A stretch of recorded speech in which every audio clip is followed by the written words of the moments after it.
Есть удобная версия, которая всем нравится. Мол, антисоветские настроения в союзных республиках – это исключительно поздний СССР, перестройка 90-е, интернет виноват.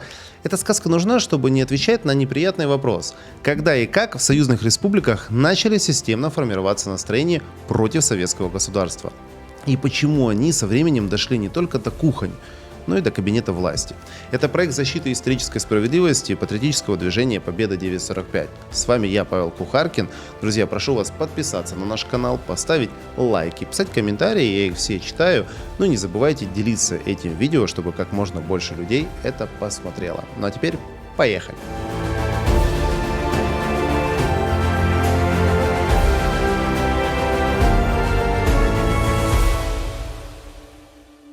Мы уже показывали, как нацистское подполье выживало после войны и кто помогал ему на Западе. Сейчас не менее важная часть картины, что происходило внутри СССР и какие решения открыли этим людям дорогу обратно в общество. Начнем с базового. В советской юридической практике антисоветчина была четко оформленная категория. Формула «антисоветская агитация и пропаганда» напрямую фигурировала в статьях уголовных кодексов. Это значит, что государство это явление видело, фиксировало, за него наказывало и, следовательно, понимало, что речь идет не о случайных разговорах, а о системной угрозе. На ряде территорий антисоветчина долго была не только текстом на листовке, но и вооруженной практикой. Достаточно только вспомнить, что на Западной Украине подполье ОУН и структуры, связанные с УПА, продолжали существовать и после окончания Великой Отечественной войны. В источниках фиксируется проявление вооруженной активности вплоть до конца 50-х. В Прибалтике так называемые лесные братья тоже не миф. Движение нацистского сопротивления к началу 50-х в целом подавлялось. Но в документах упоминается и продолжение отдельных форм активности и амнистийные волны во второй половине 50-х. И вот тут появляется главный нерв, когда государство начинает ослаблять хватку. Такие сети не исчезают, они используют изменившуюся политическую погоду. Дальше становится еще интересней. Антисоветчина росла не только от злобы, занявших сторону поверженного нацизма, но и от кадровых и идеологических сбоев, когда в обществе одновременно запускают сигнал «вчерашняя была ошибкой», имеется в виду сталинская политика, не объяснив, где границы, кто виноват и что именно пересматривается. Потому что на уровне массового сознания это считывается очень просто. Раз ошибка, значит можно торговаться. Раз перегибы, значит можно отыграть назад. Раз незаконности, значит можно объявить себя жертвой. Даже если ты не был жертвой, а был исполнителем либо пособником тех самых страшных преступлений. Эта логика примитивна, зато работает безотказно. И вот здесь мы подходим к слову, которое стало культурным ярлыком целой эпохи. Хотя начиналось как название литературного произведения. Оттепель. Оттепель – термин, который в научной и справочной традиции закрепился за процессом определенной демократизации общественной и внутрипартийной жизни в СССР в первой половине 50-х, 60-х годов, связанной с курсом десталинизации. Само название связывают с одноименной повестью Ильи Эренбурга, опубликованной в 1954 году. Это исторический маркер, который вырос из конкретного культурного факта и был подхвачен для обозначения политического курса. Почему она началась? Объяснений и теорий существует немало, но все они сходятся в том, что после смерти Сталина в марте 1953 года верхушка власти оказалась в режиме пересборки. И очень быстро возник запрос на демонстративное дистанцирование от части практик предыдущего периода. Это дистанцирование постепенно оформлялось и в публичную линию. Кульминацией стал 20-й съезд КПСС, прошедший в Москве с 14 по 25 февраля 1956 года. Именно он вошел в историю как момент, когда тема культа личности была вынесена в центр партийного обсуждения. А на закрытом заседании 25 февраля Хрущев зачитал доклад о культе личности и его последствиях. То самое выступление, которое стало символом десталинизации. Съезд и доклад Хрущева стали сигналом для всей системы управления. Их услышали кадровики, прокуратура, милиция, партийные комиссии, редакции, директора заводов, ректоры вузов, секретари обкомов. Именно с этого момента по всей стране начали менять практику работы с прошлым, от следствия и судов до кадровых решений и публикаций. Сигнал был однозначный. Пересмотр допустим, разговор о нарушении нарушениях допустим, коррекция прежних решений тоже допустима. Звучало это жестко, ярко и по-новому, но в условиях, когда война с подпольями еще не была забыта, а последствия оккупации оставались живыми в ряде регионов, любая мягкость и любой пересмотр автоматически превращался в курс для тех, кто хотел не исправления ошибок, а политического и идеологического реванша. Поэтому разговор о том, кого и как именно начали выпускать, нельзя вести в тоне был такой период, потеплело». Потеплело это в батарее, а в государстве оттепель означает конкретные вещи, решения, указы, пересмотр дел, амнистии, изменение режима содержания и возвращение людей из лагерей в общество, которое еще не оправилось от войны. Когда государство выпускает тысячи людей, связанных с войной, подпольем, коллаборацией и насилием, оно обязано понимать, куда они вернутся и кому поедут, в какие сообщества войдут и с какими идеями. Эти люди не растворяются в воздухе, они возвращаются в живую социальную среду. Поэтому дальше мы разберем юридическую и политическую механику оттепели, начиная с точных понятий амнистия, помилование, пересмотр приговоров, реабилитация, и выйдем к главному вопросу.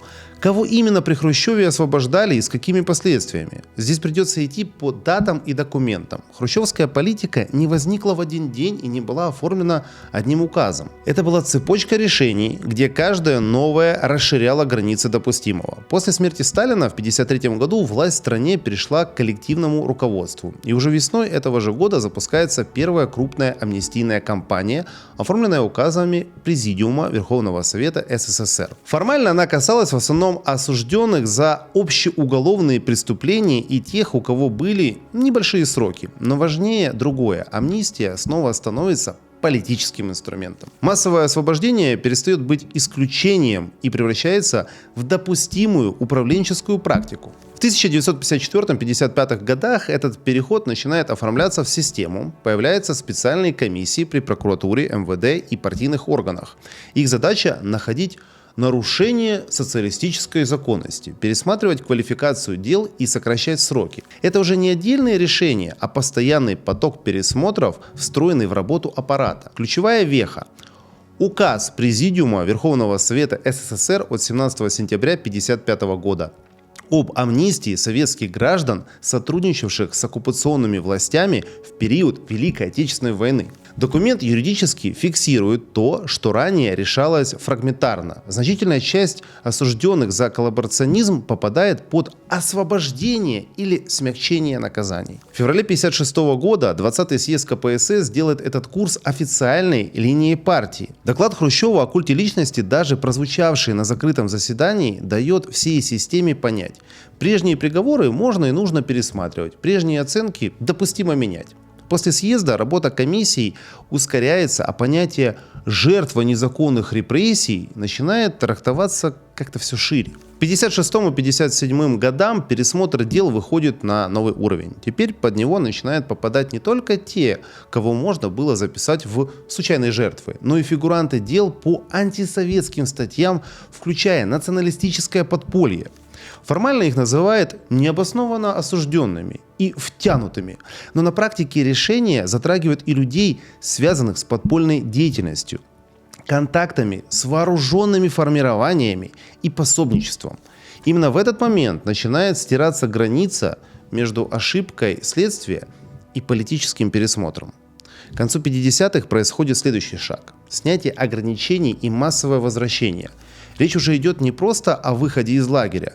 Людям разрешают жить без спецрежима, восстанавливают гражданские права и возвращают в прежние регионы. В Западную Украину, Прибалтику, Молдавию, туда, где еще совсем недавно действовали подпольные структуры, государство сознательно идет на это, исходя из предположения, что сама гуманность решения обеспечит политическую лояльность. В 1961 году этот курс получает окончательное идеологическое оформление. 22-й съезд КПСС закрепляет десталинизацию как долгосрочную линию. Осуждение культа личности становится частью официальной версии истории, а не временной кампанией. С этого момента пересмотр дел прошлого перестает быть только юридической процедурой и превращается в элемент государственной идеологии.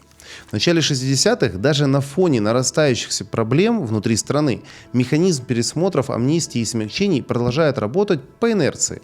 К этому времени хрущевская политика уже дала свои социальные и региональные последствия, которые позже проявятся в росте сепаратистских настроений. Важно понимать, с какими именно категориями людей работала хрущевская оттепель. В делах фигурировали конкретные статьи: пособничество врагу, участие в контрреволюционных организациях, антисоветская агитация. Это были дела по 58-й статье Уголовного кодекса РСФСР и аналогичным нормам советских республик. За ними стояли вполне реальные действия: служба в полиции при оккупационных властях, работа в подпольных структурах, связь с вооруженными формированиями, антигосударственная пропаганда, диверсии. Именно этот массив дел и оказался в фокусе решений середины 50-х годов. Как мы уже упоминали, первая волна освобождений пришлась на 27 марта 1953 года. Более 1 миллиона человек вышли из лагерей и тюрем. Ключевой рубеж – 17 сентября 1955 года. Указ об амнистии распространялся на тех, кто служил в немецкой армии, полиции и специальных формированиях, на осужденных за пособничество врагу, а также на людей, находившихся не только в лагерях, но и в ссылке и спецпоселениях. Решающее значение имела даже не широта этих категорий, а формула, записанная в самом указе – снять судимость и поражение в правах. Это означало не временное послабление и не условный выход. Это означало полное юридическое обнуление статуса. Государство не просто выпускало людей, оно возвращало им полноценные гражданские права. К марту 1956 года итоги применения указа были подведены и зафиксированы в ведомственных материалах. 51 563 человека были полностью освобождены. 8047 человек получили сокращение срока наполовину. 13 535 остались в местах лишения свободы, но с двукратным сокращением срока. 7884 не попали под амнистию по тяжелым составам преступлений: шпионаж, террор, диверсии. Часто эксперты задаются вопросом о национальной разбивке освобожденных. Важно сказать, что в самом указе ее нет. Документ делит людей не по происхождению, а по составу преступления. Поэтому любые точные цифры по этносам, не подтвержденные ведомственными сводками, это уже интерпретация. Однако региональные последствия фиксировались достаточно подробно. По данным республиканских органов, в 1955-1958 годах в Украинскую ССР вернулись более 25 тысяч амнистированных, из них около 7 тысяч в Львовскую область. Здесь важно слово «вернулись». Речь идет не о статистике лагерного учета, а о факте постоянного проживания. Это означает вхождение в местную среду, в школы, учреждения, бытовые и семейные связи. В Прибалтике есть показательный опыт еще предшествующего периода. В 1946-1947 годах была проведена амнистия бывших легионеров СС, в ходе которой освободили 44 169 человек, в том числе 30 824 латыша, 6 507 эстонцев и 6 838 литовцев. Этот опыт показал, что возврат в общество больших групп людей, воевавших на стороне врага, уже рассматривается государством как допустимая практика. Хрущев этот механизм не придумал, он расширил его и встроил в новую политическую рамку. Отдельного внимания требует вопрос гражданских прав. Указ 1955 года не содержал прямых запретов на работу в школах, вузах или иных гражданских учреждениях. Напротив, снятие судимости и поражение в правах означало отсутствие автоматического правового барьера. В СССР, безусловно, существовали проверки, характеристики и партийный контроль. Но формального юридического клейма больше не было, и это фактически вернуло в общество людей, чьи дела были связаны с изменой и пособничеством врагу, сделав это без публичного приговора памяти. Этот политический шаг можно считать одним из самых вредоносных с точки зрения будущего СССР. Такие решения не приводят к кризису в тот же день. Их эффект проявляется позже, когда людей, осужденных за сотрудничество с врагом и участие в антигосударственной деятельности, возвращает в обычную жизнь без четкой правовой и моральной оценки. Это меняет состав общества. Эти люди снова получают доступ к работе, к образованию, общественным связям и приносят с собой свой опыт, свои взгляды и свои связи. Со временем это отражается на том, кто и как работает в школах, в учреждениях, редакции и органах управления. Поэтому меняется сама среда, в которой формируется новое поколение. Это была не единственная и не главная причина распада СССР.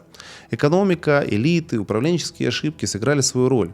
Но каждая система рушится не от одного удара, а от совокупности решений, которые ослабляют внутренний каркас.